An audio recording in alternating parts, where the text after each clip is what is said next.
Yo, ok, me Bueno, voy a apagar la cámara para poder ponerme cómoda y escuchar primero. Después me conecto al debate de la cámara. Dale. Bueno, al bueno, debate, bueno, estoy no exageremos politizada. tampoco. Estoy politizada, estoy politizada. Bueno, Va a haber debate si suerte. hay quórum. Sí, sí. ¿Qué tal, Claudia? ¿Cómo te va? Creo que estoy alienada, mirá lo que te digo. Buenas. Hola, Claudia. Buena. Ah, Buenas, ¿qué Hola, tal? Nico. Hola, ¿cómo están? hola. Nico, vos estás desde la fundación. Está desde Estoy la desde la fundación. fundación, Te, exactamente. que- te quedás a vivir ahí hoy. Me quedo a vivir porque no hacía tiempo a llegar, a conectarme, digo, ya fue, me quedo y bueno, Claro. Está muy bien. Bueno, ya Ah, directamente fantástico. hasta la próxima se queda ahí, Nico, porque la los puedo próxima es creer, la fundación. los espero. Sí, sí, porque la próxima, bueno, después lo repetimos, pero igual ya va quedando grabado. El próximo encuentro, que va a seguir Claudio con su comentario de estas clases, va a ser el sábado 25 de noviembre. Y ese es el último encuentro del año, a las 14. Bueno, Y lo vamos a hacer, como hicimos el año pasado el cierre, presencial y virtual. Entonces va a ser presencial en la fundación, vamos a hacer la presentación, bueno, el encuentro, digamos, la lectura, el comentario de Claudio y la conversación, como siempre, de entre las 2 y las 4, y cuando terminemos, brindamos, bebemos y comemos, opíparamente. bueno. Bien. Así que bueno, todos los que puedan venirse para colegiales a la Fundación Tiempo, buenísimo, va a estar genial. Y Después los que pasar la no dirección. puedan, sí, eso va todo después por WhatsApp. No lo pasé ahora porque como teníamos el encuentro de hoy, si no podía traer confusiones y dije, bueno, espero a que pase el encuentro de hoy. Perfecto. Iban a empezar a tocar timbre en la fundación a Nicolás. Claro, bueno, por eso los hubiera atendido Nico, pero yo no sabía que estaba ahí.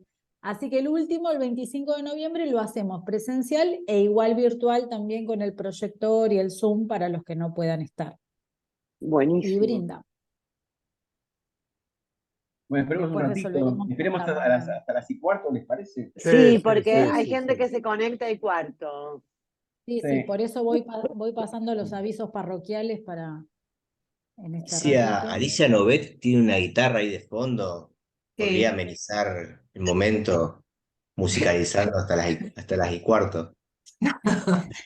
No soy yo la que toco la guitarra, quiero mi Vos compañero. sabés que me Me da temía que dijeras eso. Es que es así.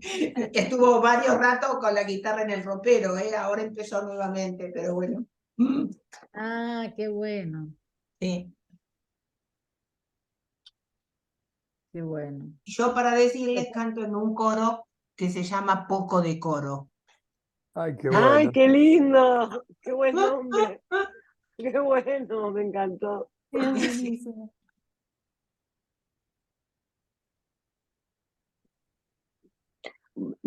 ¿Sabés, Claudio, que con Diego estuvimos leyendo una parte de la anterior, Yo de también. la clase anterior? Yo también. ¿De cuál, ¿A vos también? Silvia? Pará, De, porque yo de, también.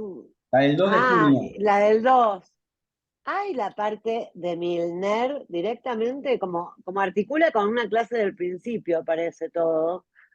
No, era como, no la terminamos. Si no, no llegábamos.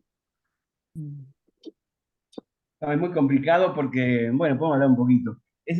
La complicación que tienen estas clases es que está como es entreverado entre una alternancia entre cerradas y abiertas las reuniones, donde hay como una continuidad en las reuniones cerradas, una discusión que viene de lejos entre Leclerc, Lemoine, Kaufman, Miller, Milner, otros. Vienen leyendo, primero discutiendo entre sí de un modo bastante feroz, no sé si han leído algo, pero está como Sí, una disputa interna, especialmente entre Leclerc y Milner. y Miller. Bien. Miller, yo creo que es la disputa que ganó Miller. Leclerc no sé en qué momento se va del grupo, pero bueno. Y además está el tema de el comentario que hace Milner de Platón, ¿no? Sí. Y las objeciones que le hacen Kaufman particularmente, pero también otros. Entonces viene Lacan coordinando esa discusión sobre el diálogo platónico entre el Parménides El este, sofista. y el sofista, Sí. especialmente el sofista, ahora. En parte la sesión del 9 y la del 16 están tocadas por esa discusión, en parte por lo menos.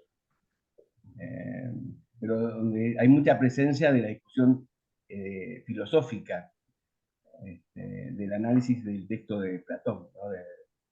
Del sofista. Sí. Yo al Eh, final, y lo voy a compartir, después me olvidé, pero es más que nada para los francófonos, está la publicación de la intervención de Milner que hace en esta revista, Cahiers Taller d'Analyse, pour l'analyse. ese. Está en francés la publicación posterior, ¿no? O sea, es la reescritura, la reversión de lo que Milner presenta acá de manera más desordenada, está presentado como un artículo en esa revista que la encontré solamente en francés, pero la podemos poner a circular para los que leen francés. Está buena. Es una discusión entre jóvenes militantes maoístas. Algunos son Sí, filósofos, otros son lingüistas como Milner. En ese momento Miller era un filósofo, un joven filósofo, un tipo lo Althusser. claro, los normalistas, están los normalistas ahí encolumnados. Y bueno, y los psicoanalistas. Cuando Claro, Miller presenta la lógica del significante, sutura, ese la artículo, sutura. es Sí, sí, parte sí. de este seminario. Después lo Sí, publica, lo pasa al escrito, ¿no? Pero él se presenta como un no psicoanalista que le habla a los psicoanalistas de esa manera. totalmente. Y se pregunta sobre cómo se autoriza a un no analista a hablarle a analistas. Y es tipo de... Ujú. Sí. Bueno, nada, así que tiene esa dificultad que tomamos las clases abiertas, las reuniones abiertas, no las cerradas y por momentos se mezclan, se entrecruzan. De esa reunión anterior, no sé si empezamos, son y cuarto casi. A raíz de lo que he leído en esta clase, se me ocurrió recordar, me evocó cosas de Freud, que les cuento antes de empezar. Vieron que tiene que ver con el tema de la verdad, que para Lacan es como fundamental, y además sobre eso quería recomendar para la próxima, y vamos a conversar sobre la del 16 de junio, me parece que sería muy piola incluir, a los que tengan tiempo y ganas, el artículo de los escritos, de escritos 2, La ciencia y la verdad. Mm. Está muy bueno, es la primera clase del objeto del psicoanálisis, es decir, del seminario que va a abrir Lacan el año siguiente. Está muy interesante porque es casi retoman los términos de estas dos sesiones del seminario, ¿no?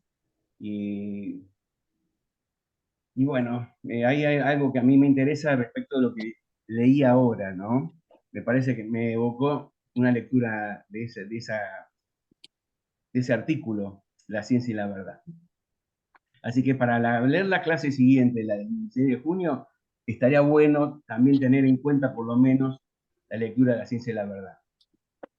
Claro. Eh, eh, Sí, de ya hecho, conecta con cuestiones del final de esta también, Claudio, ¿no? Con toda la lectura del Cogito. tal cual, tal cual. Y además está el tema de cómo es el psicoanálisis quien reintroduce en el campo de la ciencia la cuestión de la verdad, según Lacan. Yo voy a seguir a Lacan, no voy a entrar en discusiones epistemológicas, filosóficas, voy a dar la versión que Lacan da de Cogito, la versión que Lacan da de Platón, la versión que Lacan da de esa relación que tiene el psicoanálisis con la ciencia, en un momento en que Lacan está como reivindicando, ¿no? Una apuesta a la ciencia del psicoanálisis, a esta altura. Tengo esa impresión. Cosa que en otros momentos de la enseñanza de Lacan después no va a sostener esa posición. En ese sentido es más freudiano acá, respecto de la relación del psicoanálisis con la ciencia. Acá el psicoanálisis es una ciencia que no es una isla, sino que está en relación a otras ciencias, ¿no? Así lo leo, no sé cómo lo han leído, pero me parece que un poco se lee eso. Sí, es un hilo, me parece, Clau, si todavía no arrancaste la puntuación, pero me parece que es un hilo que ya viene del seminario 11, ¿no? Que nosotros también venimos de ahí, que ya Claro. están en el seminario 11, ¿no? Recuerdo ahora, por ejemplo, la reseña que él hace del seminario 11, donde plantea la cuestión de la ciencia, ¿no? Y se hace esta pregunta o este planteo de que para él la pregunta de si el psicoanálisis es o no una ciencia está mal planteada, y él dice ahí en la reseña del seminario 11 que la pregunta sería ¿qué sería una ciencia que incluyera al psicoanálisis? ¿No? La invierte, ¿no? Invierte la pregunta de si el psicoanálisis debe incluirse o no en la ciencia, sino qué sería una ciencia que incluyera el psicoanálisis. Bueno, hay como una apuesta a la cientificidad y al mismo tiempo muestra lo complejo, lo paradójico que sería ubicarse en esa posición como ciencia. Exacto. Porque la ciencia tiene sus renuncias, ahora lo vemos. Yo de la clase del 2, del 9, lo que quería contarles es que me acordé respecto a la verdad, la importancia que le da Freud y que Lacan rescata en estas clases, respecto de qué consecuencias tiene y qué innovación produce Freud a reintroducir en el campo de la ciencia la cuestión de la verdad. Y qué se entiende por verdad entonces a partir del psicoanálisis, cosa que para Lacan no tiene anterioridad, no hay precursor en eso. Hay algo de novedoso, de cosa nueva, sin anterioridad. Me acordé que en el método de la interpretación de los sueños, el capítulo de Sueño de Irma, hay una palabra que es muy cara a Freud respecto de la interpretación en psicoanálisis, en su fundación, que es que a Freud le preocupa, respecto a la interpretación de los sueños, el cuestionamiento o la sospecha o la crítica que le hace a los antiguos onirocríticos respecto de la arbitrariedad de la interpretación. A mí, cuando lo he leído alguna vez, por vez primera, la palabra arbitrariedad es muy fuerte. Es decir, que el sentido de un sueño es el que a mí se me ocurre. Digo, Freud piensa que eso abre las vías de la arbitrariedad. La arbitrariedad para Lacan es un significante del discurso del amo, ¿no? Por eso él cuando analiza nuevamente el signo susuriano y Saussure plantea una relación significante-significado como arbitraria, Lacan piensa que mejor dejar el significante arbitrario al discurso del amo y prefiere la palabra contingencia, ¿no? Esa es una cuestión. Así que a Freud el tema de la verdad le preocupó absolutamente desde el principio de su descubrimiento. Otra cuestión interesante es el chiste del caldero agujereado. No sé si ustedes lo tienen presente, pero en el chiste del caldero agujereado, Freud plantea como chistes escépticos aquellos que ponen en cuestión justamente la cuestión de la verdad, ¿no? No sé si ustedes lo tienen presente, pero les puedo leer si quieren, si lo encuentro. No creo que lo encuentre ahora. Pero bueno, es algo para tener en cuenta. Después me acordé, respecto de la verdad, las verificaciones indirectas respecto a la interpretación que para Freud son fundamentales en condiciones de psicoanálisis, ¿no? No es por sí o por no, sino porque por una vía indirecta de lo que se desencadena en una interpretación que algo se verifica ahí. Es decir, algo se muestra verdadero o no, pero no es por sí o por no. Para Lacan eso es importante porque saca al sujeto psicológico como arbitrio de la verdad, ¿no? Respecto a lo que uno espera de una respuesta de un analizante. Y nada, después el tema del núcleo de verdad, la verdad histórica, todas esas distinciones que en Freud aparecen, pero que bueno, que hacen a lo que Lacan va a llevar en estas clases cómo el psicoanálisis reintroduce en el campo de la ciencia la cuestión de la verdad. Cosa que para Lacan, a partir del cogito, la verdad queda como fuera del asunto. Versión Lacan. Versión Lacan. Es como si lo que Bruno la vez pasada comentaba del juego, el juego se juega entre el sujeto y el saber y queda excluido lo real. ¿No? La pregunta es entonces cómo se reintroduce en el juego del psicoanálisis lo real y cómo se reintroduce en la ciencia analítica lo real y la verdad, respecto de la cual el analizante no quiere saber nada y el analista resiste, según Lacan. Se resiste a esa verdad. Y esto lo ubica desde Freud. Ustedes recordarán el tema de la resistencia al psicoanálisis, desde la resistencia al descentramiento del sujeto, y la resistencia al psicoanálisis que Freud va como enumerando, por ejemplo, en Análisis Temable Interminable, ¿no? El capítulo 7 está dedicado a eso. Hay otras resistencias, pero hay algunas que son de los analistas, ¿no? Que mandan a otros a analizarse porque no quieren dejar de ser lo que son, dice Freud por ahí. Bueno, entonces, si se trata de la verdad y de lo real, y no queda a veces tan distinguido por ahora ambos terrenos, respecto de eso, el sujeto no quiere saber nada de eso. Usted lo comentaba con Daniel, en pasillo de consultorio, le decía que a mí la definición de Mazzotta, que es tan canónica entre argentinos, que nos resultaba tan atractiva, de que lo que no se quiere saber nada es que no hay saber sobre el sexo, me parece que habría que al menos ponerla en cuestión. Que me parece que respecto a lo que es el saber del inconsciente, desde Freud para acá, el inconsciente es deseo sexual y es también una satisfacción inconsciente, el swan del cual Lacan habla.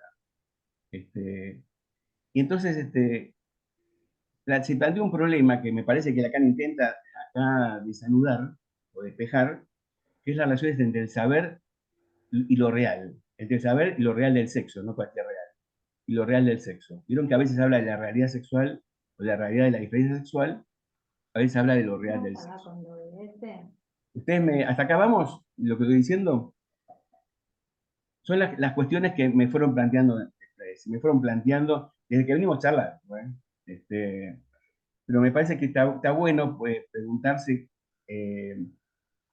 la relación entre el saber y el sexo cuando el saber de qué se trata es el saber del inconsciente, es el saber del descubrimiento freudiano.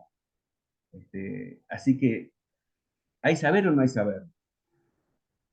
Porque quizás también el sujeto no quiere saber nada de ese saber, lo cual no implica que se sepa todo. Pero bueno, me parece que la apelación a la banda de Moebius como superficie, como forma topológica, es un apoyo que Lacan del que se sirve justamente para interrogar esa comunicación que hay entre el saber y lo real. Eso. Entonces, el fin de la sesión del 2 de junio, la anterior, Lacan retoma la palabra, ¿no? Es una página y media donde él retorna los tres términos de la polaridad de lo que se trata, el sujeto, el saber y el sexo. Esa tripartición es la que se extrae de la experiencia analítica, y en tanto tal es cuestionable, es decir, que es interrogable. Se pregunta cuál es la relación entre los tres polos y su real simbólico imaginario, y se responde que no se puede hacer una relación biunívoca entre los términos. Y sale a una crítica que le han hecho de que en su enseñanza estaría excluido lo real. Es una cosa rarísima, pero al menos plantea un problema interesante, que es de la relación, al menos complicada, o de exclusión. Lacan acá habla de exclusión entre el psicoanalista y lo real. De su posición está excluido de lo real.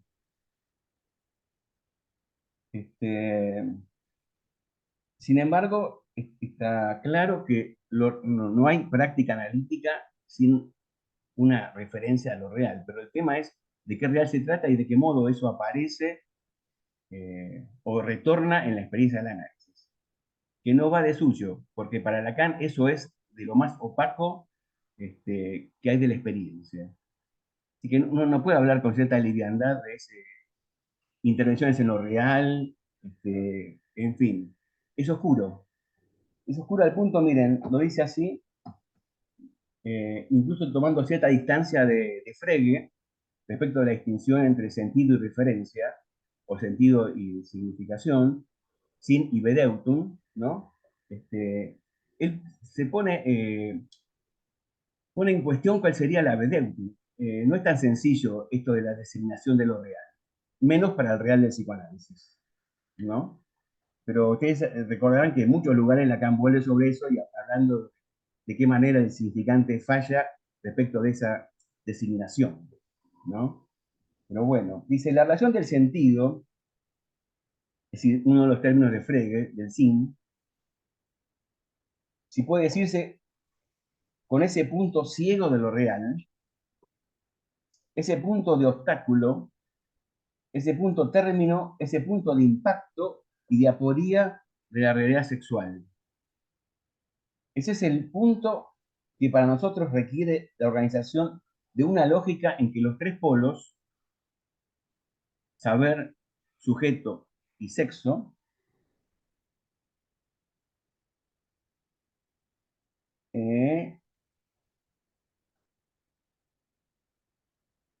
diferenciados del saber, el sujeto y del sexo, nos permitan situar en su relación, en su lugar, ese algo que hará que nos aparezca cierta paradoja, y principalmente el lugar del sentido, del Sinn, en la relación con el saber, con el sexo, de donde el sujeto está en cierta forma extraído, el cual, hablando esta doble alineación de los términos entre los cuales se establece la dimensión del sentido, le abre a él mismo, en esta tan singular divinidad que se ubica allí en la experiencia analítica entre el sujeto y el sexo, dimensión de la Bedeutung, la dimensión también de lo que para él es el punto de interrogación, el punto sensible de la verdad. Él se plantea una cosa bastante oscura, que es la relación entre real y verdad. Lo que se ubica del lado del saber es previamente hablando lo más opaco, lo que introduje al comienzo de mi curso este año como algo yante, como una yancia, hablando con propiedad que llamaremos Zwang, la compulsión. Es del lado del saber que el sujeto resulta recibir esa marca de división que se escribe en el síntoma y que yo simbolizo en ese término que enuncio tomando de Freud, Zwang, compulsión. Vieron que es el término que aparece en la neurosis obsesiva, que uno podría literalmente traducirla como una neurosis compulsiva, y también en la compulsión a la repetición, Zwang. A partir de ahí, paso a la clase del 9. ¿Ustedes me siguen más o menos lo que estoy diciendo? ¿O se oscureció Sí. mucho? No, no, sí, te seguimos, te seguimos. Bueno.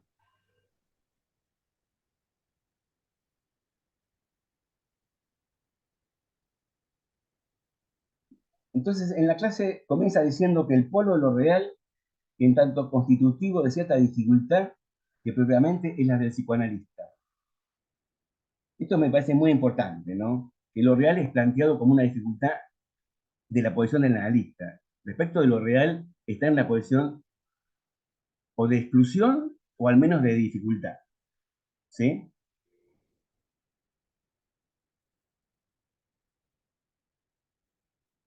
Entonces, el triángulo que comentó la vez pasada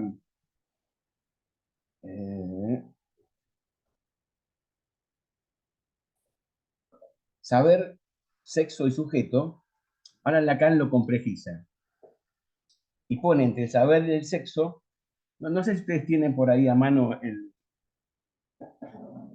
yo me lo copié, no sé si se ve, hablo de este triángulo, ¿eh? ¿Lo tienen Sí, a mano ahí ese? se ve. Sí, en la traducción está. No sé si todos tienen el texto, pero pone 3 términos en francés, que están acá en castellano, y 3 términos en alemán. Pone el Sinn, el sentido freudiano, en alemán, el del saber del sexo, el Zwang freudiano, la compulsión, y va a estar ahí el síntoma también, porque es la compulsión sintomática, tomado particularmente el síntoma obsesivo. Y abajo, no sé cómo se pronuncia, si alguien sabe alemán, Wahrheit, verdad. Entonces, aclara. Y puso 2 en alemán porque los tomó de pensadores alemanes, Frege y Freud. Y el tercero lo puso en alemán, supuestamente para ser homogéneo con los otros anteriores. Pero la verdad que me parece que lo pone en alemán porque la verdad es muy cara al descubrimiento freudiano. La verdad es freudiana. Vamos a ver. Sin es una referencia propiamente hablando freudiana, por cuanto Frege opone sin a Bedeutung en su elaboración conceptual en lo que se refiere al ser del número. Va a tener mucha importancia en esta clase eso. Ahí lo pusimos para que nos quede además grabado. Espectacular. No sé quién lo puso, pero agradecido. Bueno, hay una tercera palabra en alemán que es Entfaltung, porque Lacan acá vincula, ahora van a ver, el Swann con el Zweig. El Swann es el Swann freudiano de la compulsión, que adquiere un nuevo estatuto, especialmente a partir de la compulsión a la repetición, ¿no? Pero bueno, me parece que lo toma particularmente el Swann del síntoma. Entonces, hemos puesto el acento, dice, en nuestro comentario de Descartes, en las relaciones fundamentales del sujeto, en el sentido moderno del término, con el saber. Esos 2 términos. Descartes, sujeto con el saber.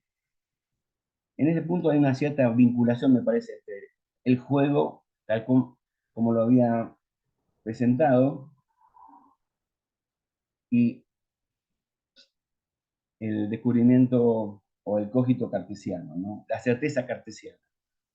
Si hay Swann, si compulsión, si hay algo que se manifiesta de una manera opaca en el síntoma, que constriña y al mismo tiempo divide al sujeto, es ahí donde es importante usar la palabra Swann, compulsión. Porque el Swann se relaciona con Zweig, que es 2 en alemán, y se relaciona con Entzweigung, que es división. Es un término freudiano y que Lacan lo vincula con la Spaltung del sujeto. En la decisión del yo, en el proceso de defensa, aparece la Spaltung. Y para Lacan hay una relación entre Spaltung, que es la Spaltung, es esencialmente una división, ¿no?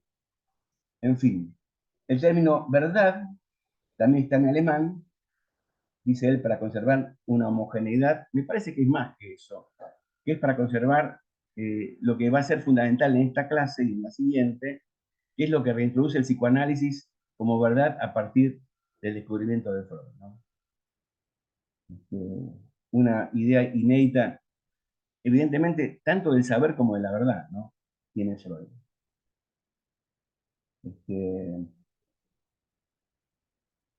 Bueno.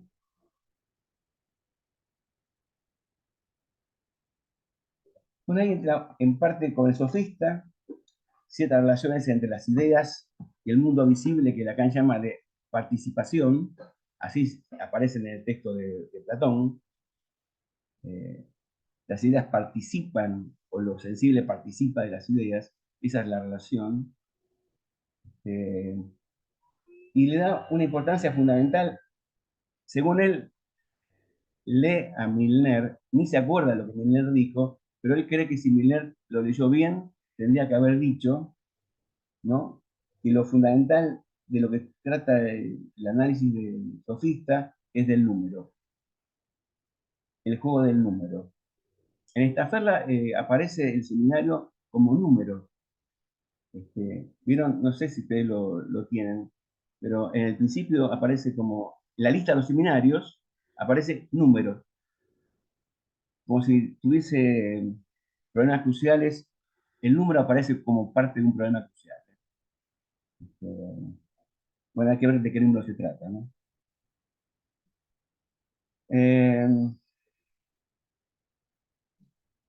Al final del párrafo de la página 322, de esta versión de la traducción, y después de encontrar en cierta intuición, según su lectura de Descartes, una idea sencilla y evidente, un fundamento inquebrantable, habla Platón, va a decir así: como verán, es lo que nos permitirá controlar el sentido de lo que en la historia de nuestro pensamiento aportó Freud, y lo que nos es aportado por Freud nos abre una vista que coordina de una manera superior a todo lo que hasta entonces puede aprenderse, los escollos, las aporías, las dificultades con las que chocó, de hecho, lo que yo llamaría la dificultad de la verdad. En la clase anterior, en el final de la clase, los términos son casi los mismos para hablar no de la verdad, sino para hablar de lo real, como tropiezo, obstáculo, opacidad de lo real. Pero pareciera que Lacan le concede a Freud haber dado un giro en la historia del pensamiento respecto a la noción de verdad. Después de eso, viene una parte bastante oscura, que es un fragmento de un texto de Lacan, un escrito, que es una introducción a sus escritos. Un texto, de eso saco dos cosas solamente. Dos preguntas. ¿Por qué vías procede el psicoanálisis? ¿Por qué vías procede el psicoanálisis? Una pregunta por los procedimientos, y va a estar ahí orientada a su análisis, una especie de interrogación sobre los procedimientos del psicoanálisis. ¿Por qué vías se accede al psicoanálisis? Otra pregunta. Y una crítica a ciertos psicoanalistas que hablan de vías del perfecto psicoanalizado, que a Lacan le da un poco de risa. Pero la pregunta, ¿por qué vías procede el psicoanálisis? Creo que es la que se va a tomar en serio y que está en cuestión en estas diversas maneras de plantear la cuestión, ya sea por la vía del juego, ya sea por la vía de este triángulo que pasa a ser una banda de Moebius, por la vía de lo que sería la estructura, ¿no? Lacan hace una crítica acá de la segregación que tiene el psicoanálisis respecto del discurso científico. Sea como autosegregado, una especie de isla, ¿no? Y Lacan lo que quiere es reintroducir para poner justamente a criticar lógicamente sus procedimientos. ¿Cómo procede? ¿Por qué vías procede en esta vía que son vías de verdad, ¿no? Bueno, les digo esto que está bueno.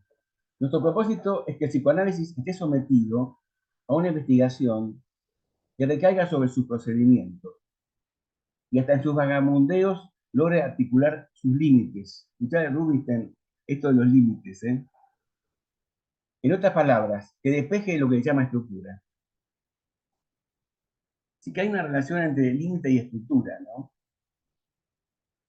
Es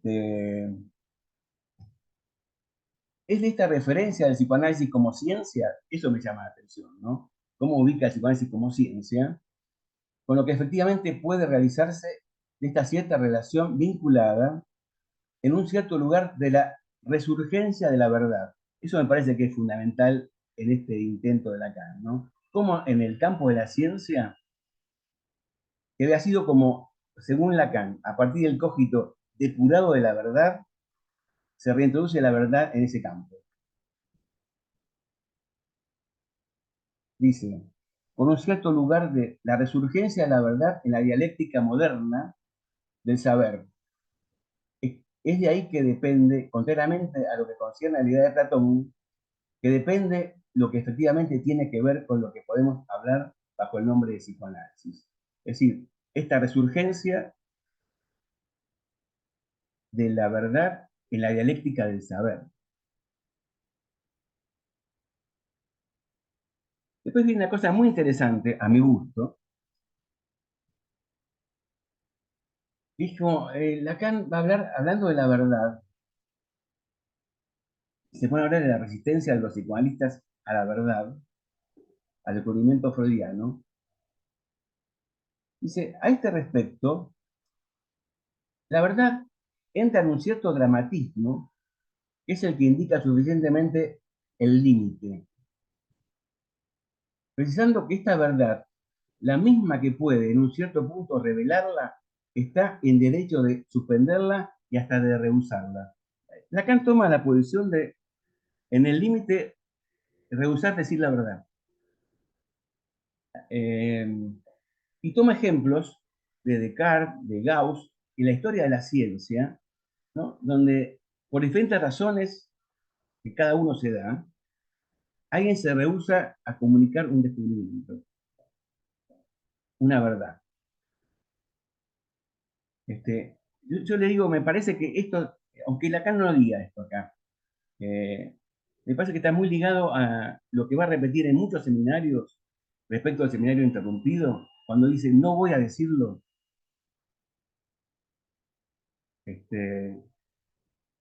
Y lo repite en cada seminario que va después del seminario entre el 10 y el 11, entre la angustia y el... Vuelve cada vez en algún momento del seminario voy a decir, bueno, voy a hablar, ¿por qué no hablé? No voy a hablar. Hay algo ahí fundamental. Por eso me parecía interesante la vez que viene, eh, al menos mencionar ciencia y verdad, porque Lacan ahí, hablando de la verdad, dice que lo que Simões hace no solamente reintroduce la verdad en el discurso de la ciencia, sino que lo que reintroduce es el nombre del padre en el discurso de la ciencia.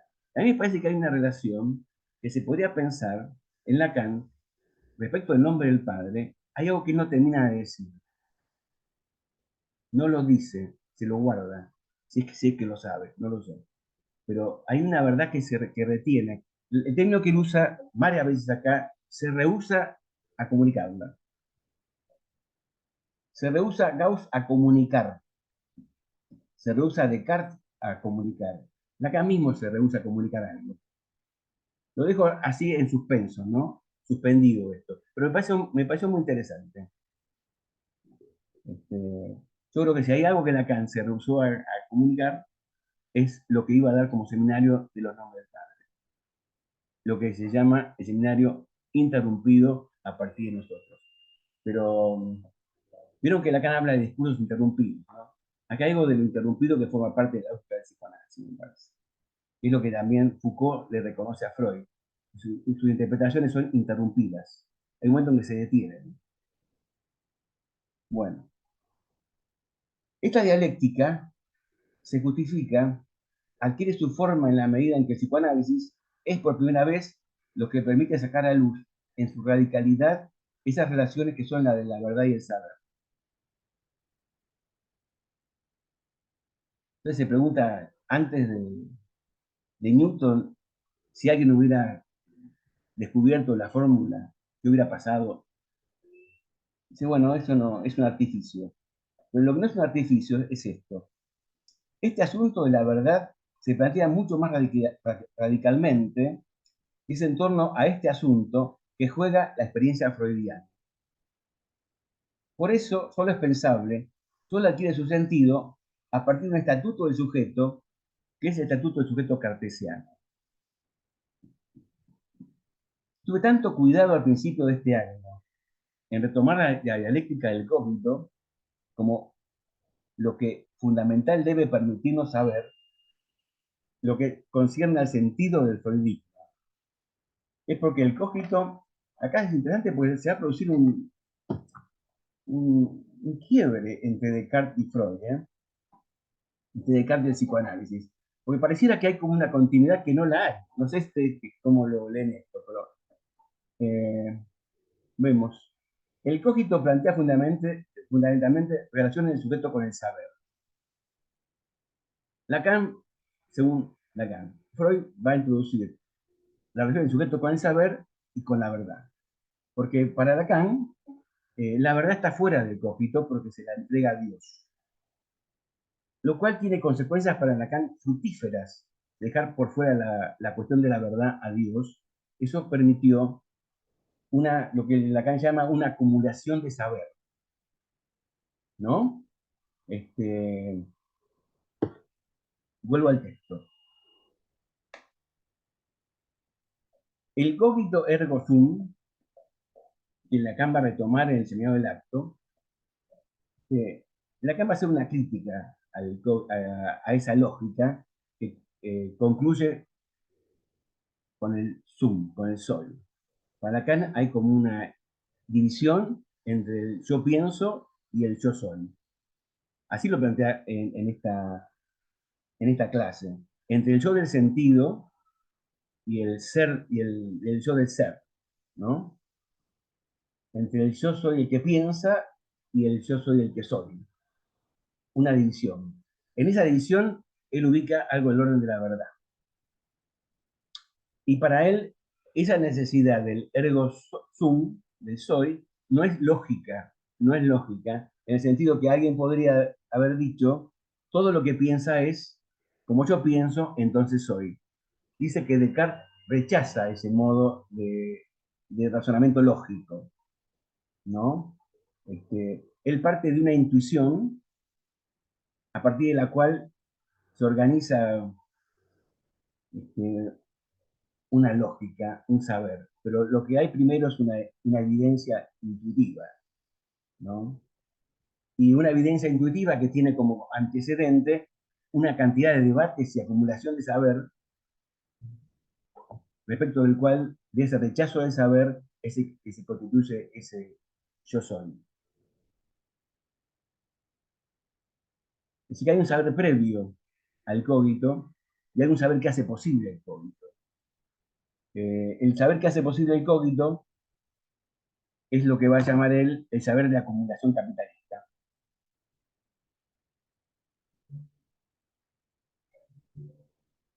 Entonces, con Descartes aparece una certeza, soy.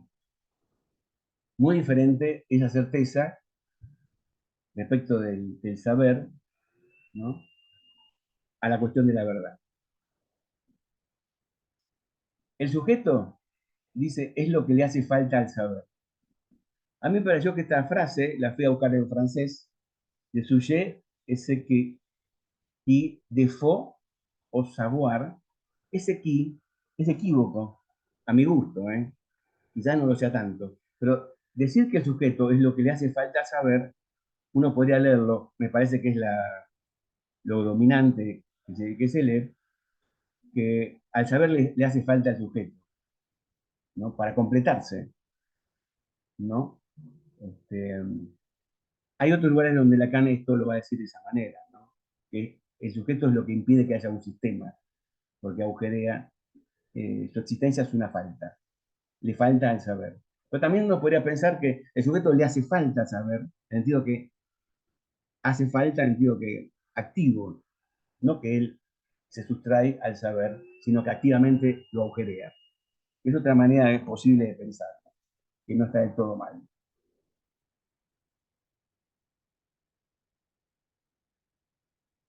El sujeto es lo que le hace falta al saber. El saber en su presencia, en su masa, en su incremento, en su acumulación, está regulado por las leyes simbólicas. Y de una copulación estrecha del número con un real, que es ante todo el real de un saber. Está hablando de la ciencia, Eso es lo que se trata de analizar para darle un estatuto verdadero a lo que atañe al sujeto en el tiempo histórico de la ciencia.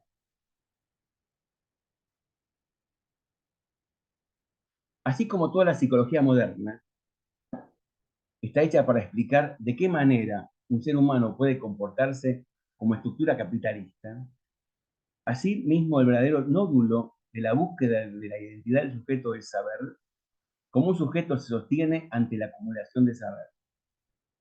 Son las preguntas que se hacen, es interesante, ¿no? ese estado extremo, es precisamente el que revuelca el descubrimiento freudiano. Descubrimiento que quiere decir y que dice que hay un yo pienso que es un saber sin saberlo. Que el lazo de esa relación del yo pienso con el yo soy está dislocado. Y al mismo tiempo se vuelca del uno, está dividido del otro.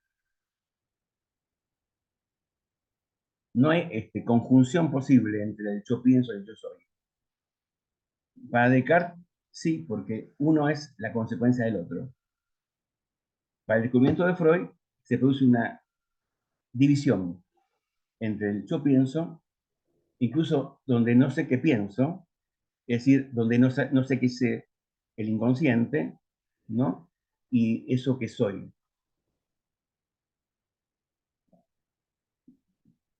Allí donde yo pienso, no sé lo que sé. Me parece que para mí lo de Masota hay que integrarlo desde acá, ¿no? No quiero saber nada de que no sé acerca del sexo. ¿Cómo eso no, sin embargo, no desestima el descubrimiento del inconsciente? Porque hay un saber que es una innovación en la historia de los saberes.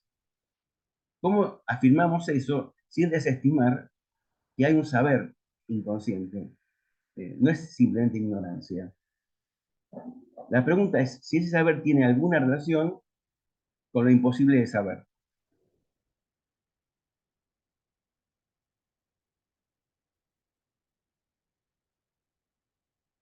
No sé lo que sé, y no es donde discurro, no es donde articulo, que se produce este anuncio que es el de mi ser, del yo soy, de ser, es en los tropiezos, en los intervalos de ese discurso, donde hallo mi estatuto como sujeto. Esto es el psicoanálisis, ¿no? Ahí se me anuncia la verdad en la que no me cuido de lo que llega en mi palabra. El problema de la verdad resurge. La verdad retorna en la experiencia y por un camino diferente al de mi enfrentamiento con el saber. Esto me parece muy interesante, ¿no? No es que juego mi partida solamente con el saber, no es que me enfrento al saber como sujeto, sino que la verdad retorna, al modo en que Freud habla de retorno, de lo reprimido, retorna, resurge por un camino diverso al enfrentamiento, a la confrontación entre el sujeto y el saber. Por un camino distinto también al de la certeza cartesiana, que puedo tratar de conquistar en ese enfrentamiento mismo, justamente porque me entero de que ese enfrentamiento es ineficaz, mientras que allí donde presiento, donde esquivo, donde adivino tal escollo que evito, gracias a la construcción extraordinariamente rica y compleja de un síntoma, que lo que muestro como síntoma prueba que sé a qué obstáculo me enfrento, al lado de eso mis pensamientos, mis fantasmas, se construyen no solamente como si nada supiera, sino como si nada quisiera saber. Eso es la división del sujeto.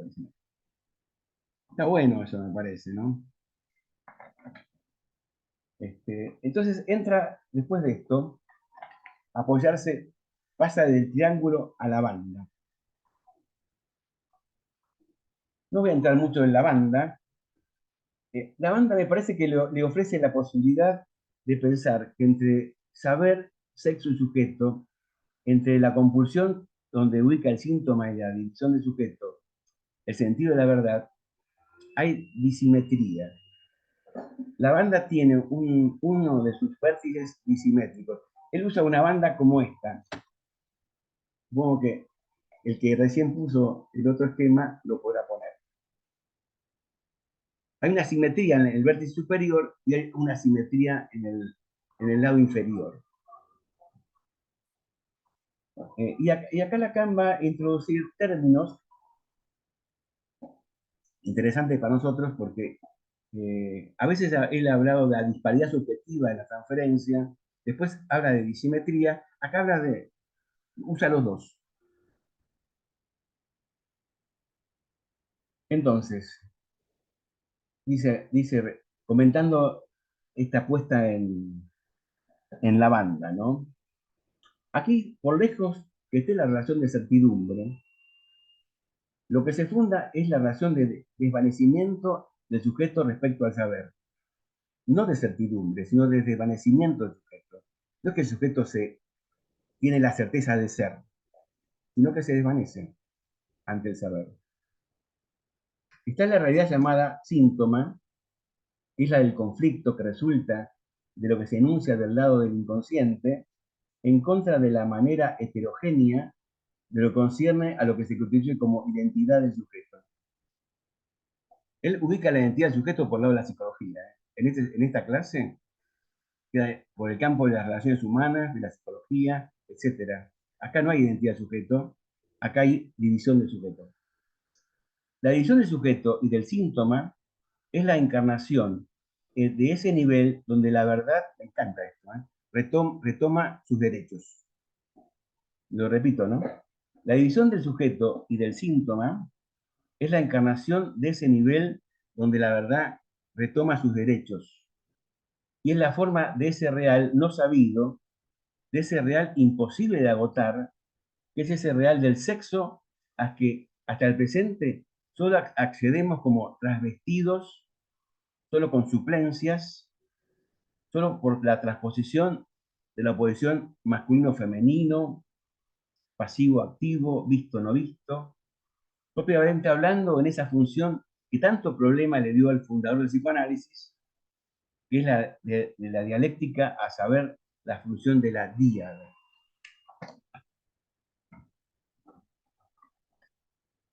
De la díada. Y acá entra una zona oscura, me parece a mí, pero tiene algunas cosas que valen la pena. Sorprende que hayan percibido perfectamente esta función de la díada. La percibieron como lo que obstaculiza y es tropiezo para la instauración del ser y de lo uno. Eso es Platón. Eso es el Parménides, ¿no? El ser y el uno ya aparece acá. Después Lacan lo va a volver a retomar en seminarios posteriores, ¿no? Particularmente en Upir. Pero habría que ver dónde más. Ya sea en el Parménides o en el Sofista mismo, hay algo ahí que a Lacan le interesa mucho. Dice, ahí hallamos lo que empecé diciendo sobre el estatuto del número, finalmente en la cima del pensamiento aristotélico, que ciertamente lleva el reflejo de la lección de Platón. El número es el número 2. Según él, en Platón, el número comienza con el 2. Antes del 2 no hay número. Les cuento lo que dice. Después habría que verificar si Lacan está diciendo según el texto que ha leído, ¿no? Según él, el número para nosotros es un número que, por cuanto en la dialéctica fregiana, Frege nos permite salir del cero por la vía de lo que hemos llamado hace poco la estructura subjetiva, poco antes de que fuese constituida de alguna manera la relación del sujeto con el saber, que es lo que a Lacan le importa también.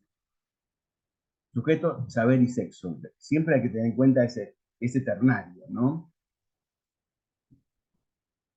No había ninguna otra forma para tal deducción que la de instaurar el comienzo del número en el 2, en el sway. Pero dice, pero el 2 es justamente el que nos alcanza en la distinción del sexo. Distinción que está enteramente por fuera de la dialéctica platónica.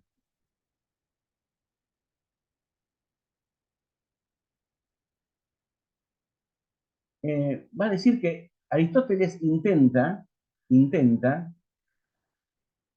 salvar la dificultad de Platón.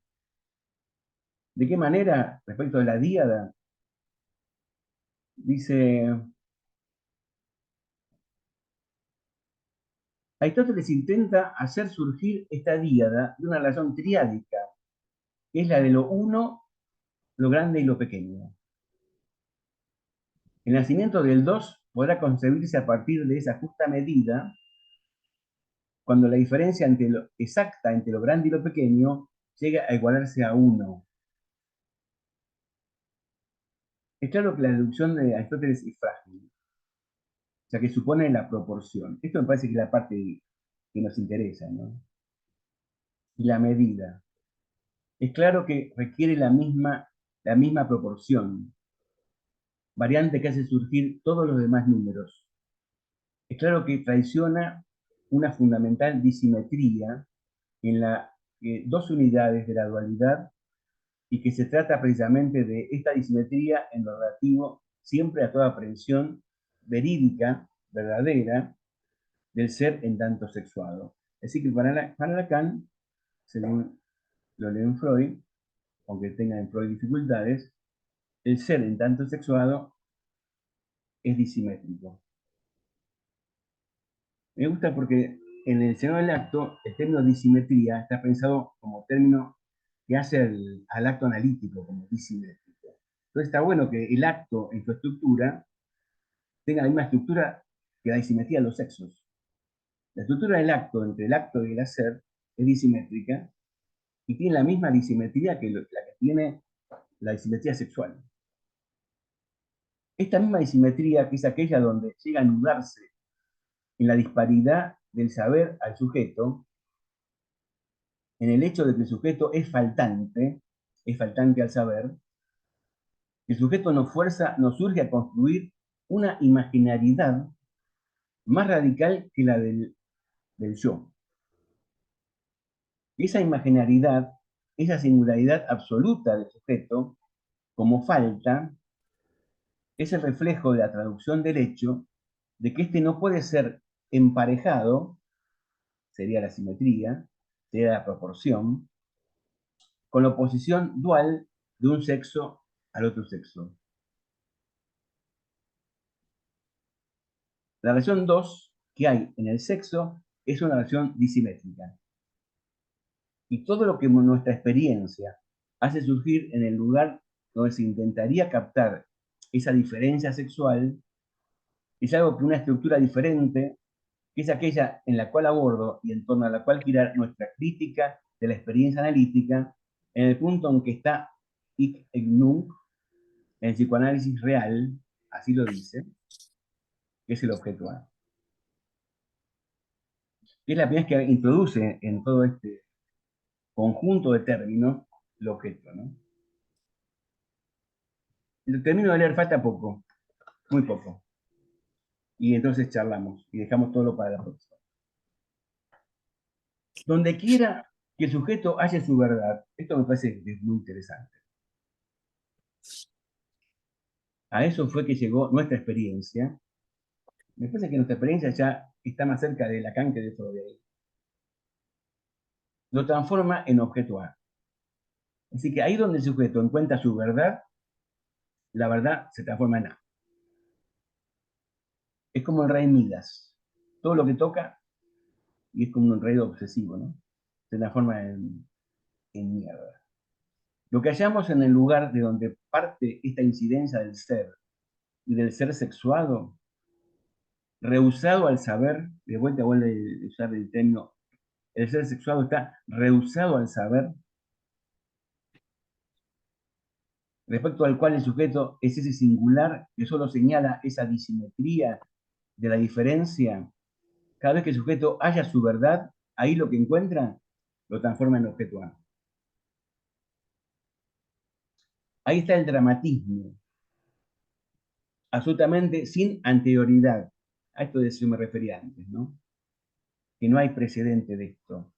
Lo que encuentra lo transforma en objeto A. Al que nos lleva a la experiencia analítica. Porque ahí nos damos cuenta de que no era asunto nimio ni accesorio que Platón se preguntara si también hay una idea del lodo o de la mugre, no solamente de lo bello, del bien, es decir, de lo superior. Lo que revela la experiencia analítica es que el hombre resulta transformado, transformando lo que alcanza en un punto de verdad por muchas cosas diferentes al oro. La introducción del desecho como término esencial de una de las posibilidades que soporte el objeto A, es ahí algo que yo llamo una indicación sin precedentes. El estatuto del objeto A, que se encuentra ahí, en el lugar del tercer término, velado y en parte no revelable, ese es el hecho de experiencia que nos remite a la pregunta radical por lo que está más allá del saber, lo cual atañe en cuanto al sujeto a una verdad. Hay algo complejo en esto, ¿no? Lo que queda cierto es que hay algo del más allá del saber, el objeto A. No hay un saber de la. Incluso en lo que Bruno había comentado la vez pasada, al final de la clase que Bruno comentó, respecto a la diferencia entre psicosis y neurosis, vieron que él ubica ahí en la neurosis una creencia donde el neurótico no cree del todo en el saber del otro, en el saber de la cosa, ¿no? En cambio, la psicosis tiene que ver con la certeza, con el estar seguro de que la cosa sabe. Acá hay algo que está más allá del saber, y eso atañe a una verdad. Lo que queda oscuro para mí es la relación entre ese más allá del saber, la verdad y el objeto, ¿no? Porque la verdad se transforma en otra cosa, en objeto, ¿no? Bueno, hasta ahí esta clase, que como habrán visto es complejísima, ¿no?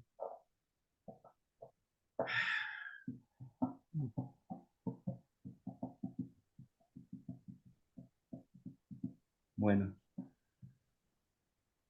Bueno, una complejidad que viene bien para no, no quedarnos con algo sencillo que pareciera dejar a veces algunas proposiciones, ¿no? Hace pensar.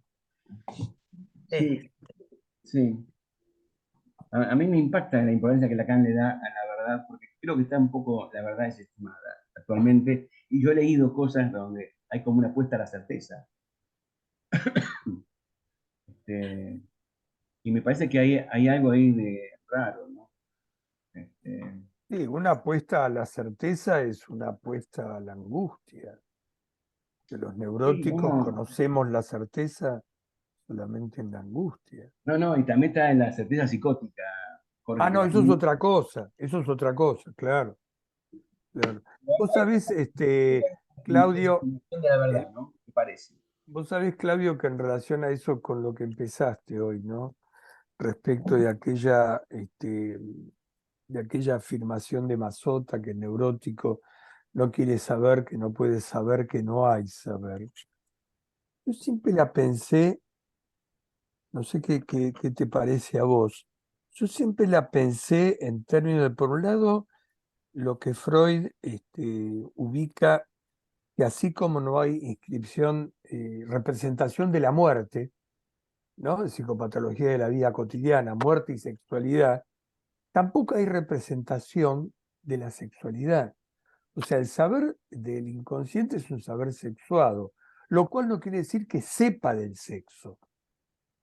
Y después en Lacan, bueno, está toda la secuencia que va a lo largo de varios seminarios, de que el acto sexual no es un acto, de que no hay proporción sexual, para finalmente concluir, no hay acto sexual. Sí. En ese sentido siempre entendí el no hay saber sobre el sexo. O sea, no se puede escribir, o sea, eso no se puede saber, ¿no? Bueno, eso. Sí, pero hay un saber, ¿no? La pregunta es que, Sí. ¿cómo el saber del inconsciente, de alguna manera, él lo va a decir en la clase siguiente, se comunica, ¿no? Toca lo real. Eso es imposible de saber, ¿no? Claro. Pero no queda como simplemente no hay saber. Porque justamente No hay hay saber sobre el sexo. ¿Cómo? Sí, claro que hay saber. Hay un saber inconsciente, que ese es el descubrimiento freudiano. el tema es, bueno, ¿y qué sabe? ¿Cuál es la relación, cuál es la relación entre el saber Y el inconsciente, sexo. ¿no? Y el sexo. El sexo y el sujeto? Porque por momentos Lacan dice, lo va a decir en la sesión siguiente, el sujeto es el analizante, ¿no? En tanto el sujeto Sí, es el que sabe. sí, Y tampoco es así, ¿no? no. El sujeto está disyunto del saber. No, el sujeto es sabido, claro, no, claro, sí, sí. No es que sabe, no. Diego está levantando la mano. Yo hablo sin levantar la mano, soy un comedido. Bueno, Sí, por el tema de la certeza que señalabas, Claudio, que me parece interesante, porque hay como varias cuestiones ahí que Lacan sitúa respecto a la certeza. No siempre queda del lado solamente de la certeza psicótica, ¿no? De la certeza delirante, sino, por ejemplo, no sé, a mí se me ocurrió cuando vos sugerías la lectura para la próxima de La ciencia y la verdad, sí, que también las primeras clases del seminario 11 habría que volver para este punto, ¿no? De la lectura del cogito de Lacan, porque ahí Lacan dice que el sujeto es el de la certeza, que el sujeto freudiano y el sujeto cartesiano es el de la certeza. Y ahí está pensando en la certeza, me parece, en otro registro que el de la certeza psicótica. Está pensando en la certeza que Descartes tiene acerca de que duda, y él la equipara con la certeza que Freud encuentra en el olvido de los sueños, ¿no? Cuando Freud sí, dice, estoy seguro, ¿no? Ahí donde aparece la duda respecto del contenido de algún sueño, si la cosa era de una forma o de otra, ahí estoy seguro, dice Freud, que hay un pensamiento inconsciente, ¿no? Entonces sí. también juega la certeza en relación al sujeto, en el 11. Me parece que habría que volver a eso Sí. también para ver qué dice ahora. No, no, sí, ¿Qué pensás? acá también retorna el dúbito, viste que lo pasa por Ujú. ahí, por esa vacilación. Este, lo que pasa es que en el cogito cartesiano, la certeza es respecto del ser. En el cogito freudiano, primero que hay una duda, como decís vos, en el contenido del sueño, ¿no? La seguridad de Freud, no es del paciente. Freud está seguro Sí. que ahí eso le marca un camino hacia dónde, no hacia el ser, sino hacia el deseo, Ujú. ¿no? Es decir, hacia la falta de ser. Eso me parece que es importante respecto de lo que está en juego. Acá también Lacan. Sí, no estoy tan seguro, digo, Clau, que la certeza en Descartes sea la del ser. O sea, se entiende que el ser es una consecuencia del pienso, pero la certeza es del pienso. Digo, el punto de aproximación que Lacan encuentra en el 11, por lo menos, es por el lado del pienso, de que así como Descartes está seguro de que piensa, y por eso él puede localizar el sujeto del inconsciente en el cogito, de Freud está seguro de que hay pensamientos inconscientes ahí donde se duda. Pero la certeza ahí es del pensar, no sé si es tanto del ser, ¿eh? No, me parece que acá está, incluso después también el acto analítico, por donde vamos a seguir. Me parece que escúchame, va a decir, no solamente lo piensa, sino que además lo dice, ¿no? Exacto, Lo exacto, dice. En ese lo dice, decirlo hay un acto que tal cual. concluye en Sí, el yo sí. soy. Acá le da mucha importancia a la cuestión del ser. Este, pienso, luego soy. Viste que acá el ergo tiene un peso muy grande, el luego, ¿no? Soy. Mm, ujú. Esa conclusión en el ser, me parece que eso marca un camino. Sí, sí, a Este, ver, no digo que. Porque está la cuestión del proceder también, ¿no? Que vos sí, acá sí, sí, enfatizaste bastante, que es el mismo término que Lacan usa en el 11. El sí, sí. procedimiento freudiano es cartesiano. Es como las También está la vías, cuestión del ¿no? proceder. Me parece que Claro, está por las vías. después me parece que después efectivamente hay una disyunción, ¿no? No es que Freud y Descartes continúen paralelamente todo el tiempo. Me parece que Lacan ubica una coincidencia en el pienso y una disyunción respecto de las conclusiones que extraen de ese pienso. Descartes extrae un soy de ese pensar y Freud no. Freud es No, más, como Lacan lo lee después en el 14 y en el 15, o no pienso o no soy.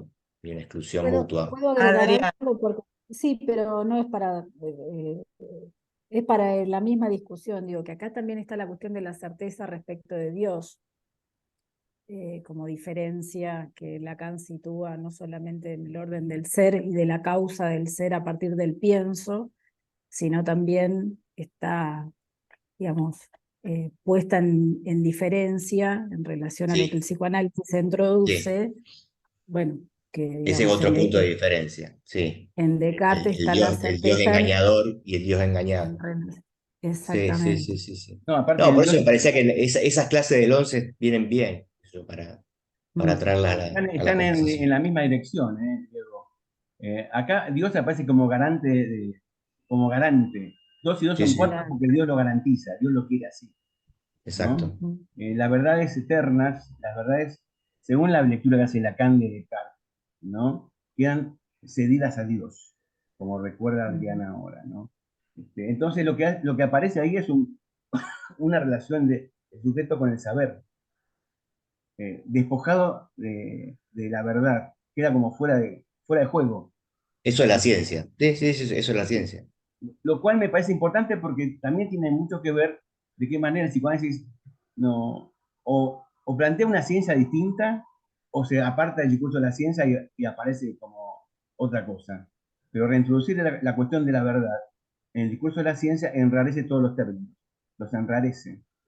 Mm. Porque según él, el progreso que implicó el sujeto moderno en Descartes es justamente el hecho de rechazar, el rechazo de la verdad. Lo llama rechazo, ¿eh? Sí, sí, sí. Rechazo de la verdad, y la verdad queda como depositada en Dios. Y Dios es el garante. Me parece interesante la palabra garante, ¿no? De lo que se sabe. Este,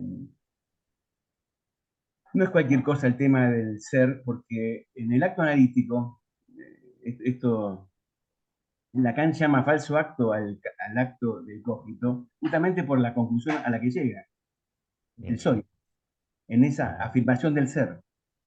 En cambio, en el acto analítico, lo que hay es un deser, Disyunción.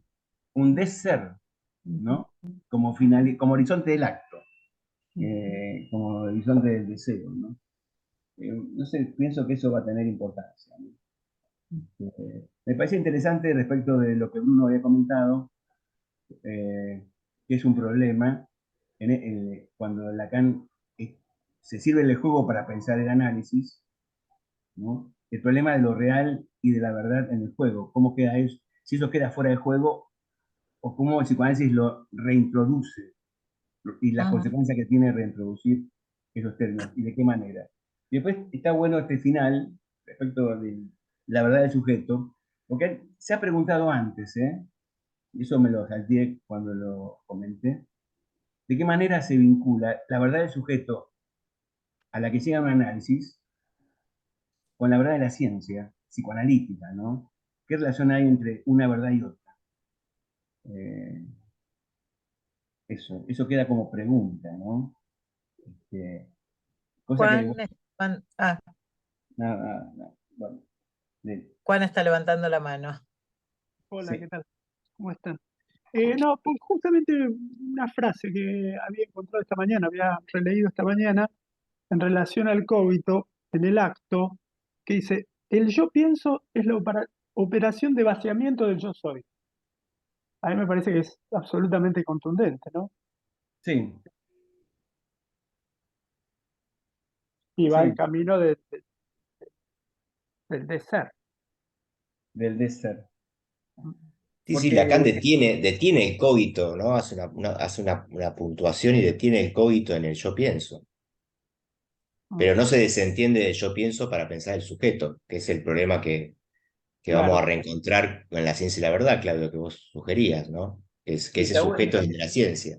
Es el Sí. rechazado por la ciencia, pero es el sujeto de la ciencia. Bueno, acá también aparece el sujeto moderno, es el sujeto que introduce Descartes como con una condición para el descubrimiento del freudiano, ¿no? Claro, Pero me parece que está bien plantear que es una condición, pero plantea también en qué es diferente. estaba de Eh, acuerdo, sí, sí. cuál es la diferencia, ¿no? Y me parece Ujú. que el tema de la verdad, del tema del pensamiento inconsciente, el tema de un sujeto que no está constituido, ¿no? Que es constituyente de un saber en la medida en que es hablado, ¿no? No hay un sujeto previo a lo que se dice, ¿no? Hay un efecto sujeto, y ese efecto es de división. Acá la división está planteada muy marcada en términos de compulsión, ¿no? Del síntoma. Hay un saber en el síntoma, opaco, obstáculo,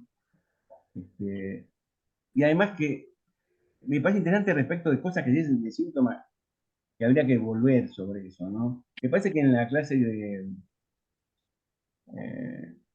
no sé si es la anterior o la anterior, vieron que en la angustia Lacan distingue síntomas, no sé si lo charlamos esto, y acting-out, en el sentido de que el síntoma se basta a sí mismo, no llama a la interpretación. No llamar a esto. En cambio, el acting-out es un llamado al otro, ¿no? En cambio, en estas clases que estuvimos leyendo, respecto del sujeto del inconsciente, el sujeto del síntoma, del sujeto como constituyente del síntoma, de su división, sujeto y síntoma, el síntoma no termina de constituirse sin el otro. Y Lacan retoma algunos textos freudianos, no los menciona cuáles son, pero se pueden localizar, donde el síntoma en análisis no termina de adquirir su forma, ¿no? Su estructura formal, si no es por la vía de la transferencia, ¿no? Sin ese otro de la transferencia. Que no existe per se el síntoma en psicoanálisis, ¿no? Que habrá un goce autorótico en el síntoma, sí, pero el síntoma como analizable, interpretable, no es sin el otro, del otro de la Sí, en algún transferencia. momento aparece esa idea, Claudio, del analista como la otra mitad del síntoma. También, ¿sí?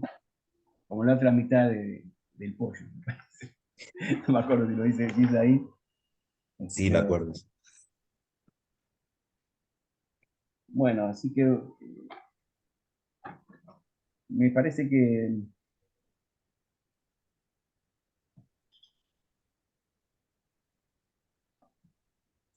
no sé si tengo algo más para decir. Creo que no, no.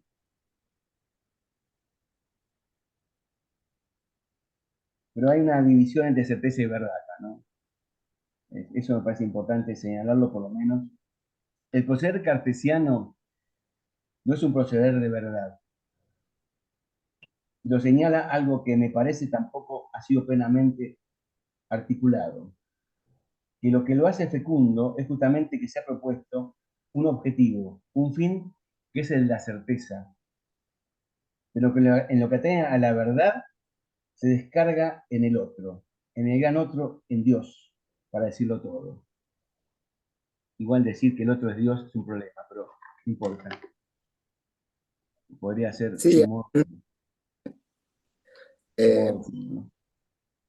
en relación con esto que decís, Claudio, sí, a mí me parece que hay un punto en común que tiene que ver con la separación entre sujeto y verdad, punto común en el cogito en Descartes y en la versión freudiana, que es justamente ese punto de vaciamiento, digamos, del yo pienso respecto del soy, ¿sí? Y dejar, digamos, la verdad separada del sujeto y que necesita un derrotero a partir del otro. Por eso, podemos decir, a partir del saber. Lo que pasa, bueno, ahí los destinos se bifurcan, pero me parece que hay algo ahí de una matriz común entre los dos, que es justamente la separación entre el yo pienso y el yo soy, y la necesidad, digamos, bueno, de poner a cuenta del otro un pasaje necesario para tramitar la verdad, y ahí es donde se articula el tercer término del saber, ¿no? La pregunta un poco que me hacía en función de esto, que era si, bueno, de esto que se venía conversando, si el yo pienso, bueno, la depuración del yo pienso y la supeditación del yo pienso al acto enunciativo, ¿no? Hay que decirlo. Bueno, hay una certeza, pero esa certeza implica la certeza del yo, asegura el yo que pienso, bueno, desde el punto de vista del cogito cartesiano.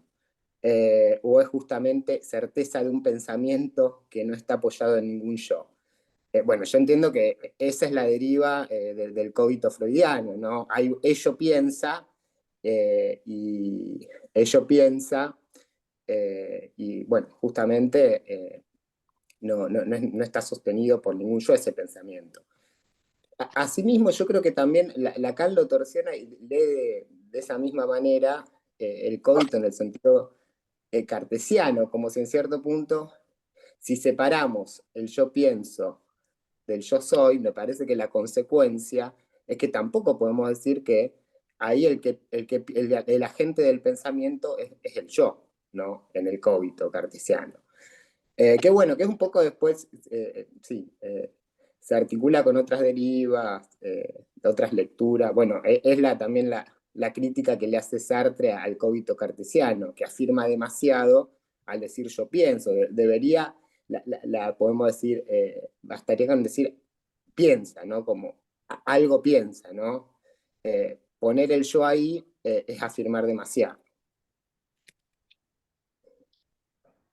Lo que pasa Y es que otra cosa, en francés no se puede decir pienso, hay que decir je pense.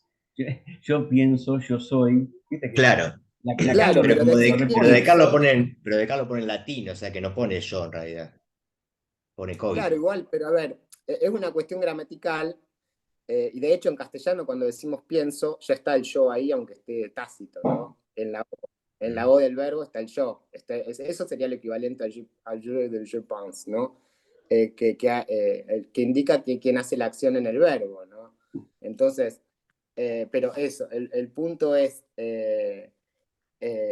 decir eso, yo pienso, implica que ese pensamiento o se escapa, se sustrae del yo. Aunque no lo podamos formular sin pasar por el yo. Bueno, creo que esto es la deriva que Lacan va a explotar también para pensar el Se problema del podría sujeto decir, Bruno, de acción. perdón, Bruno, te hago una pregunta. Se podría decir, se piensa, en el sentido de que no queda muy claro quién piensa, ¿no? Como el quién habla. Claro, bueno, sí, eso sería el punto al que lo lleva Lacan cuando decir el pensamiento inconsciente de Freud. La idea de pensamiento inconsciente es un pensamiento que no se piensa a sí mismo, ¿no? Algo piensa y en todo caso después el yo es como impostado ahí, colocado como en un segundo momento, pero si hay pensamiento inconsciente hay un pensamiento que no se piensa pensando, no es necesario que haya, ¿no? Que es todo también lo que trabaja Lacan mucho en el seminario 3 respecto de la crítica de esta idea de para pensar la psicopatología y abordar la psicosis, bueno, la problemática de enfocar eso desde la perspectiva de una entidad que funcione como uno, como garantía de la unidad de los pensamientos, ¿no? Que, bueno, la crítica a toda concepción psicologista, psicogenetista del pensamiento y de la causación, ¿no? De las enfermedades. Bueno, eso en el seminario 3 está como muy explotado desde esa perspectiva. Bueno, acá fíjate, Bruno, qué diferencia habría entre decir yo pienso o yo soy, que decir que el sujeto está en los intersticios, los intervalos, los tropiezos de lo que se dice, del discurso. Estamos hablando, porque Lacan lo que está tratando es de localizar el estatuto del sujeto del psicoanálisis, ¿no? Que es lo que nos interesa. ¿Quién habla en un análisis? ¿A quién se le habla en un análisis? Porque Claro, totalmente, sí. en el Por análisis eso, eso habla, no habla el sujeto, ¿eh? El sujeto no por supuesto, sabe, no habla, no está como antecedente, está como un efecto de algún tropiezo, alguna interpretación, de algún síntoma. Uno puede suponer a eso constituyente, y además que sea constituyente es lo opuesto a que esté constituido, ¿no? Me parece que es válida esa aclaración, ¿no? Digo, porque me parece importante decir, cuando analizamos, quién habla, como decía recién Silvina, bueno, eso habla, eso es la propuesta del dispositivo analítico, del acto analítico, es no que hable el sujeto, no, que eso hable, y a ver qué pasa, si hay en algún momento lo que llamamos efecto sujeto, que habría que interrogar más qué hay.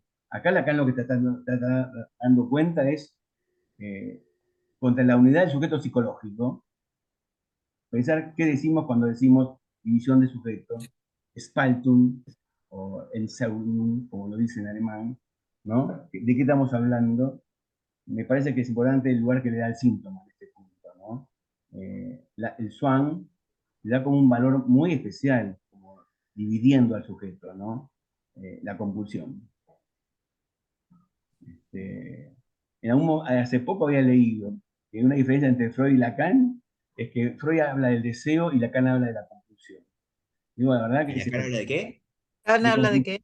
de la compulsión, Ah. nada. No entiendo. La idea es ir de diferente manera, diferentes modos que tiene Lacan de ir aproximando y nunca termina de hacerlo porque dice que el sujeto es huidizo, ¿no? Se nos escapa. Bien, estamos hace rato, dándole vueltas a la pregunta por el sujeto. Y, incluso acá lo que va a plantear respecto del sujeto es de qué manera el sujeto, la estructura capitalista, ¿no? Soporta la acumulación de saber.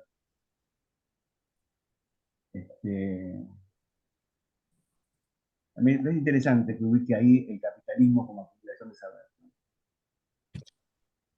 Porque en escenarios posteriores habla del discurso universitario como el discurso del amo moderno, ¿no? Como si hubiese algo respecto también del saber acumulativo, ¿no?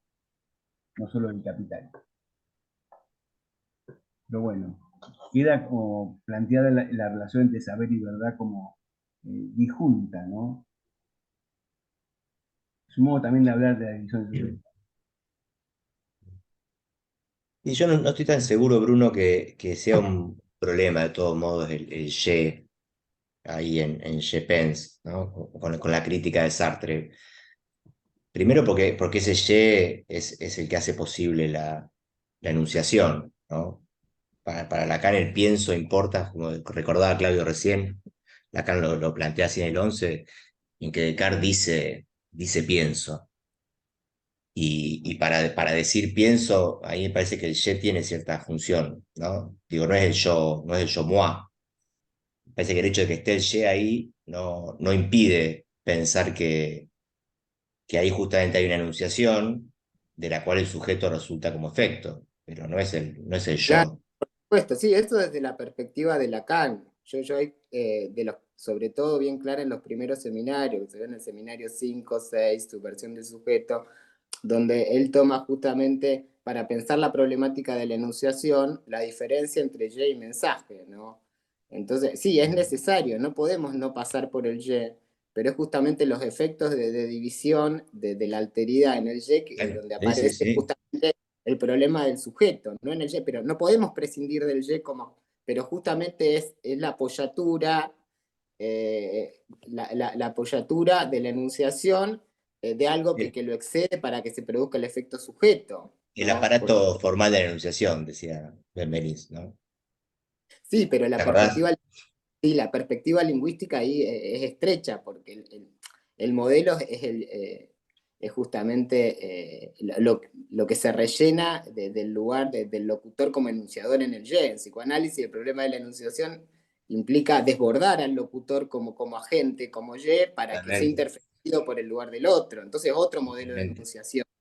Y Lacan aprovecha mucho eso para leer el cogito, justamente, tratando de desprender al yo del pienso, mostrando que el pienso desborda al yo, justamente. Porque Sí, sí, si sí. el pienso queda restringido al yo, no hay efecto de enunciación.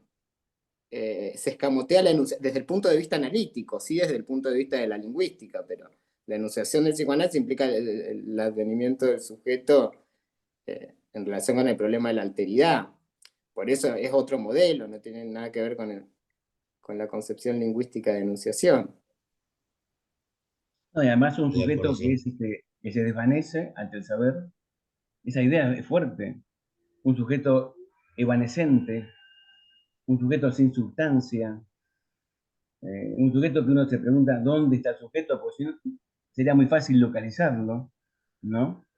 Bueno, y la Bueno, paradoja, estamos en esa problemática de dónde está el sujeto en el análisis, ¿no? Incluso Sí, la pareja esta del sujeto que en lo que vos aparece. comentaste, Bruno, en la partida del juego, ¿no? Pareciera que el sujeto juega su partida ¿con quién? Con el saber, pero el saber es el sujeto supuesto saber. Donde se reúnen, yo creo que la idea del sujeto supuesto saber reúne tres términos que son disjuntos. El sujeto, el saber y el sexo quedan como unificados, ¿no? Ilusoriamente unificados, ¿no? En una ilusión que hace posible la partida. Lo que vos decías, Vos decís sin, que se podría sin, leer, vos decís que se podría bien. leer como sujeto supuesto saber sobre el sexo. ¿Vos lo lees Sí, de esa sí, manera? y sí. Sujetos. ¿Y si no, qué sabe? ¿Cuál sería? ¿Qué sabría si no? En algún momento Lacan dice, supuesto saber acerca del goce sexual. Ujú. Ese es el sujeto supuesto saber sobre el sexo, claro que sí. Sí, sí. Por eso es tan importante la posición de abstinencia al respecto. Ahora, Freud dice saber inconsciente, dice ideas inconscientes y dice pensamientos inconscientes. Sí. Depende de los lugares que vayamos recorriendo. En Freud aparecen ideas inconscientes, saber inconsciente y pensamiento inconsciente. Entonces, me parece que los tres tienen esta característica. Y la característica es que no son ideas, pensamientos, saber, porque retomando la pregunta tuya al comienzo, Claudio, los límites de ese saber.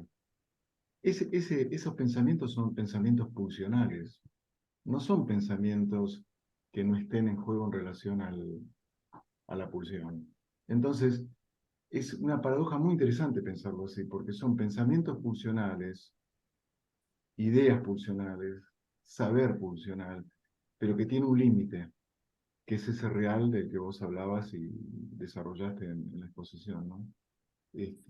Como un límite mismo de ese saber. Pero ese saber mismo, su sustancia, lo digo a propósito, es pulsional. Entonces, se piensa con la pulsión, es la pulsión la que hace pensar también. No son pensamientos que no toquen a la pulsión. Y este me parece un punto clave para pensar el límite de lo que Jorge al comienzo dijo también respecto de la muerte, ¿no? Tu primera intervención, Jorge, donde planteaste la muerte, como cuestión de no representación de la muerte, no representación del sexo, psicopatología de la vida cotidiana. O sea, a mí me parece un punto interesante de más paradoja introducir ahí, entre pensamientos pulsionales y algo que no se puede llegar a decir, a saber. Bueno, vos lo venís planteando, Daniel, me parece, en algunos artículos que nos compartiste, ¿no? Con el tema del cuerpo, Sí, sí. que no es sin el cuerpo, o sea, sin la Claro. pulsión, Acá quiero poner más el acento en lo pulsional, la ¿no? pulsional. Ujú. Donde Claro, Freud dice que la pulsión es una exigencia de trabajo al aparato y el aparato trabaja pensando. exactamente, son pensamientos, ideas, saberes que se ponen en juego. Y vos antes también decías, Jorge, bueno, no se trata de cualquier saber, es un saber en relación al sexo. A este límite, este es un punto crucial, me parece. Bueno, Daniel, es lo que yo traté de decir respecto al SWAN, porque el SWAN es Respecto al SWAN. compulsión, es la compulsión. Es la compulsión obsesiva como síntoma, es decir, ahí hay un juego, por supuesto, compulsión a la repetición, ¿no? Ahí hay pulsión. Eso divide, dice Lacan. Eso es mira, hay una pregunta freudiana que me parece que es fundamental en esto. Cuando en Psicoterapia para la histeria, Freud introduce la regla fundamental, se da cuenta que, sin embargo, hay un ordenamiento de los pensamientos o de las asociaciones que no es un caos. Eso tiene una cierta secuencia. Eso la verdad que lo escribimos en alguna vez. Freud se pregunta 3 veces en el artículo. Como no es un desorden, no es arbitrario eso, sino que responde a una cierta lógica, se pregunta quién ordena ese material. ¿Habrá una segunda inteligencia que ordena ese material? Casi lo dice irónicamente, ¿no? Incluso en un momento casi de modo chistoso, dice, no habría que disputarle a la segunda inteligencia la dirección de las asociaciones, respecto de qué lugar tiene el analista en el juego, ¿no? como conductor del juego. Lacan acá dice, es el que hace posible, es el que lo hace posible. Incluso lo hace posible hasta el punto de imposibilidad, pero es el que lo hace posible. Pero la pregunta por esos pensamientos, ¿quién los encadena? ¿Quién los hila? ¿Quién los ordena? No es que carecen de una lógica. En los sueños, Freud habla de pensamientos erróneos.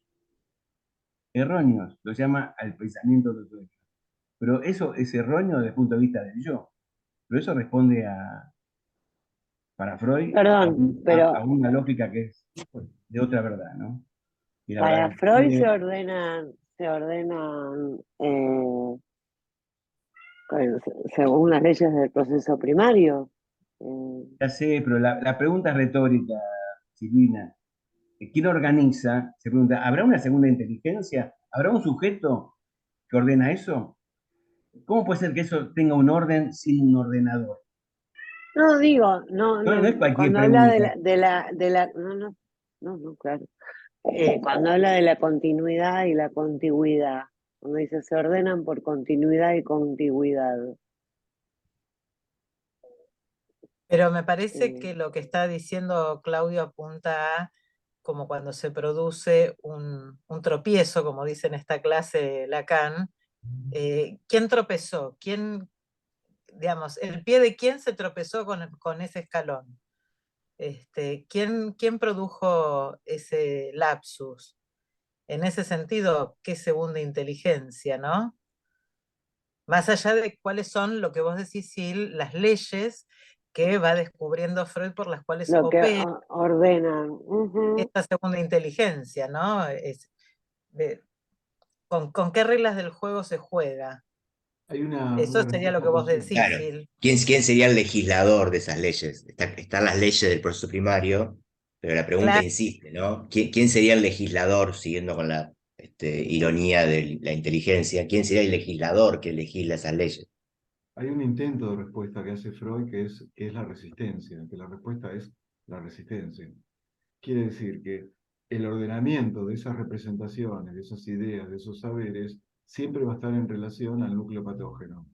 Entonces, con mayor o menor distancia al núcleo patógeno. Quiero decir que la representación más lejana del núcleo patógeno pone en juego al núcleo patógeno, porque está ordenada de ese modo en relación al núcleo patógeno.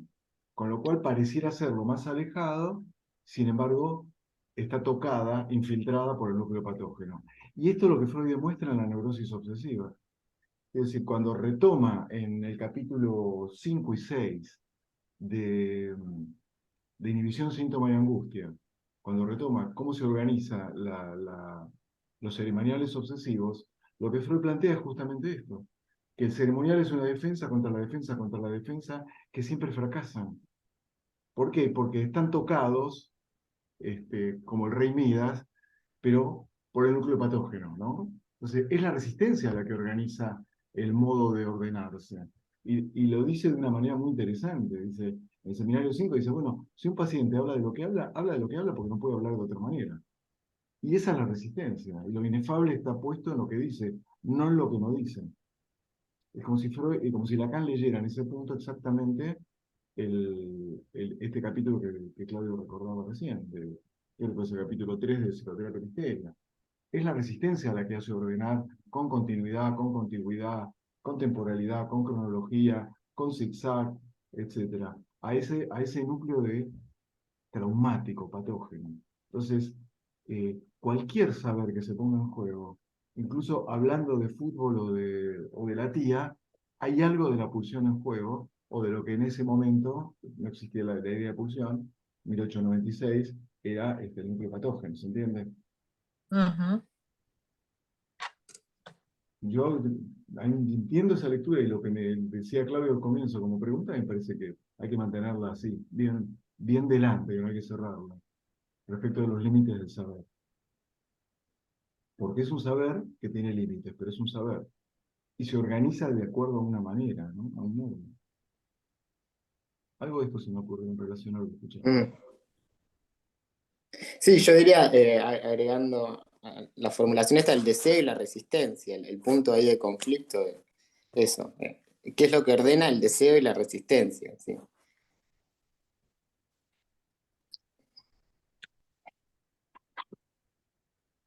En ese sentido, yo no estoy de acuerdo con una frase lapidaria de Lacan que dice, la resistencia es del analista. Yo entiendo políticamente el momento en que la dijo en la dirección de la cura y me parece que está bien decirla. Pero seguir nosotros diciendo que la resistencia del analista es sustraernos a esto que estaba tratando de explicarme respecto de la resistencia y las capas de cebolla y todas esas cosas que se acuerdan de psicoterapia de la histeria. Me parece que decir la resistencia del analista es hoy, ¿no? Hoy. Bueno, acá dice otra cosa, ¿eh? Acá dice, interesante, creo que la dice en la clase siguiente, la resistencia no es al analista, es el horror al sexo. Perfecto. Es eso lo que estamos diciendo. Bien. Bueno, Claro. Estamos de acuerdo. Bueno, eso lo dijo en la clase de Bruno también. Bueno, ya lo dijo, o ya lo va a decir de vuelta. Hay cosas que hay que decir más de una vez, pero dice eso, que es un error pensar que se resiste al analista, sino que la resistencia es a no querer saber nada acerca de esa diferencia sexual. Y si a eso le agregas el horror al acto, los dos participan de la resistencia, no hay una resistencia de un lado o del otro. Hay algo en el discurso, inevitable, transferencial. Bueno, escúchame, Sí. no vamos a decir todo hoy, pero en UPIR me acuerdo que ubica del lado del analizante un horror al deseo y del lado del analista un horror al saber de la experiencia del análisis.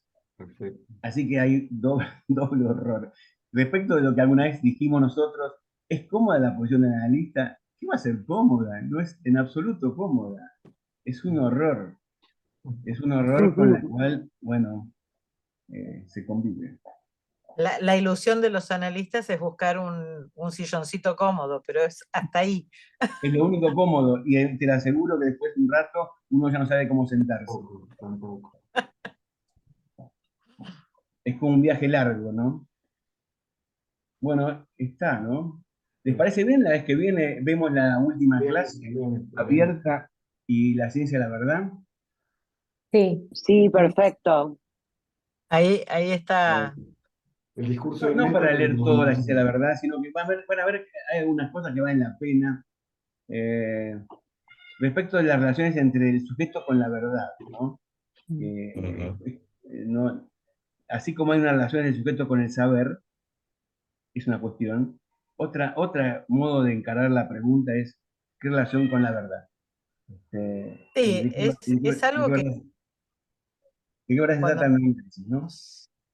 Dejo Perdón. una pregunta para la próxima.